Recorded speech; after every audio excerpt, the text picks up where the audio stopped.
मेरे साथ अबू आज़मी हैं जो नेताजी के सबसे करीबी लोगों में से एक माने जाते रहे हैं। अबू आज़मी जी तुरंत निकल रहे हैं लखनऊ के लिए। अबू भाई, ये दुखद खबर को कैसे देखते हैं आप और आपकी ज़िंदगी में इसका क्या परिणाम?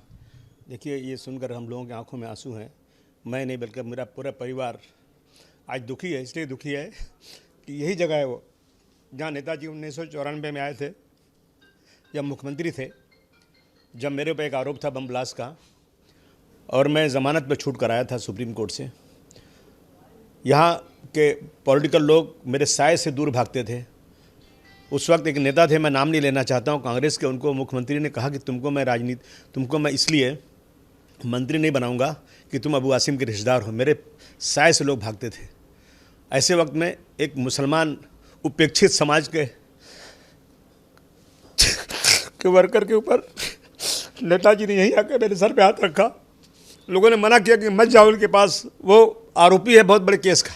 नेताजी ने कहा मैं जानता हूँ ये झूठ है, और नेताजी ने कहा अबू आसिम तुम काम करो, मैं तुम्हारे साथ खड़ा हूँ। बहुत अखबारों में नेताजी के खिलाफ बहुत छपा, लेकिन नेताजी बिल्कुल पहाड़ की तरह से खड़े होकर उसका मुकाबला किया।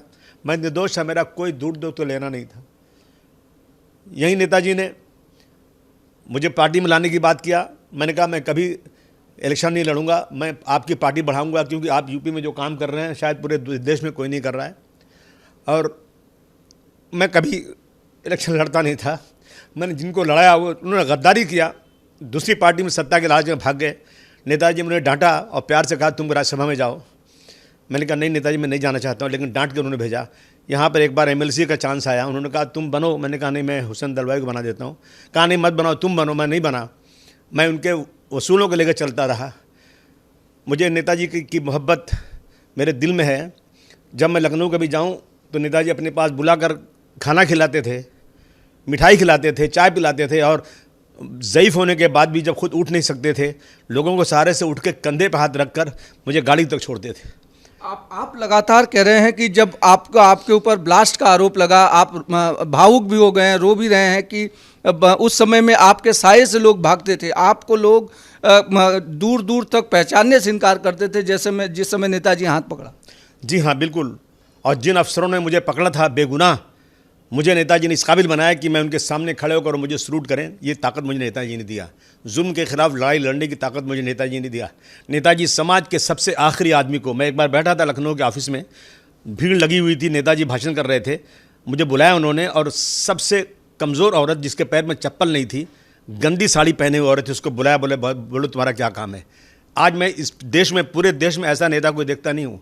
रक्षा मंत्री बनने के बाद नेताजी ने जो हमारे शहीदों की, जवानों की लाश बॉर्डर से उनके मृत्यु के बाद, शहीद होने के बाद आती नहीं थी, और नेताजी ने उनकी डेड बॉडी को उनके घर तक लाने के लिए नेताजी ने कानून बनाया।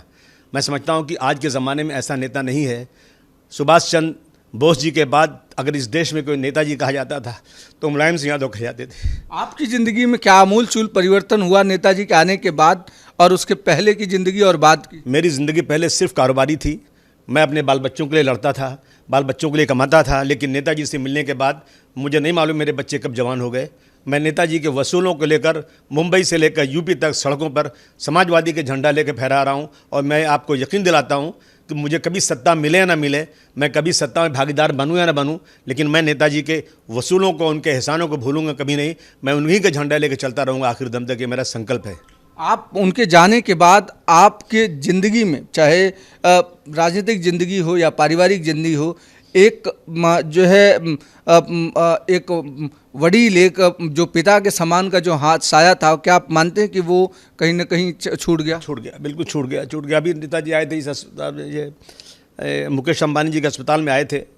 उन्होंने बेड पर सोए हुए तब अपनी बीमारी की हालत में मेरे हाथ को पकड़ा, 25 बार कम से कम 4-5 दिन के अंदर कहा कि तुम अबू आसिम, तुमको नहीं मालूम तुमको यूपी के लोग कितना चाहते हैं, तुम्हारा कद कितना बड़ा वहाँ है, तुम यहाँ छोड़ो, वहाँ आके काम करो, अखिलेश जी के साथ काम करो, तुम अच्छा बड़े नेता बनो। यानी उनकी हमेशा ये तमन्ना थी कि हम लोग आगे बढ़ें। तो नेताजी के निधन के बाद ये एक बहुत बड़ा जो है ना वैक्यूम हो गया है।